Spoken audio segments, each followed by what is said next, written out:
Whitehouse assesses ways to persuade women to have more children.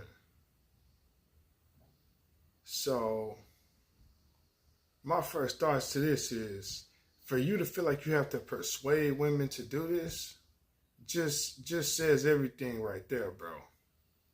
How you gonna have to feel like you need to persuade women to do this, or whatever? Like, that means they're not comfortable enough to do it, or not comfortable enough. That's something natural for them to do. So for them to feel like they have a problem with doing that means there's a problem with everything else outside of being able to comfortably do that. But I guess that's too hard for these people to figure out. I don't know what these people be doing, bro. It's like some of y'all are sabotaging or self-sabotaging the country at this point. And it's like you're wondering why everything is so fucked up. It is crazy to me. They're self-sabotaging from the inside out, and they look around like, oh, what's wrong?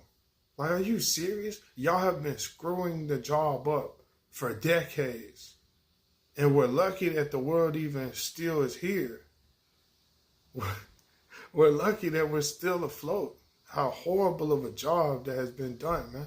Sorry, let's hit the receipts on this, and we're going to get out of here. Let's hit this report. The White House is reportedly considering a range of policy initiatives aimed at reversing America's declining birth rate, which in 2023 hit a record low of 1.62 births per woman, far below the replacement level of 2.1. In response, lawmakers and advisors have begun discussing expanded tax credits for families, subsidized child care programs, and enhanced paid parental leave as core components of a national plan to boost fertility rates. There is also growing bipartisan interest in offering direct cash payments or long-term financial support for new parents, mirroring successful strategies seen in countries like France, Hungary, and Sweden. Experts warn that failing birth rates pose a serious threat to the future of the U.S. economy.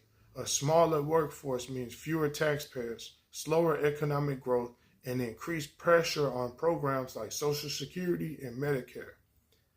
But with rising living costs, housing shortages, and job instability, many younger Americans are putting off parenthood or choosing not to have children at all. The challenge for policymakers now is not just creating initiatives, but rebuilding a society where having a child feels economically and emotionally sustainable and realistic. Because that's not realistic right now for America or the world for that matter. Like I said, the powers that be that sit atop of the pyramid or at the top of the ladder, those are the ones who seem like they've been self-sabotaging this whole world non-stop. It's like every single day we're facing some other new self-sabotaging. It's like an obstacle course, right? It's like you're in the most extreme obstacle course ever, and one mistake you die or some shit. And it's like, that's what life is right now for those. So for the future, for my future soldiers, that is what life is at the moment. If you find this video one day and you're light years ahead or years ahead, this is what we're dealing with right now. It's a struggle to even continue the human race at this moment. And I'm not saying it's just impossible, but I'm saying it almost feels like it sometimes. You heard that report. You heard the details. To my fellow Americans right now, to my fellow Earthlings right now, this is what we're up against. And it just seems like I say, from the inside out, it seems like self-sabotage is the only thing that has been going rampant and crazy. It seems like that's the only thing that they're focused on. And when they step out of these offices and stuff, they're looking around like, damn, well, what's the problem? Why can't we get this? Why can't y'all get your shit together? Well, it's like, God damn, you poison the food, you poison the water. Yeah, you make everything mission impossible. how the fuck can we function? How the fuck is humanity finna go on? Y'all are the ones who are so comfortable and making hell for everybody else. And it's like, what do you expect?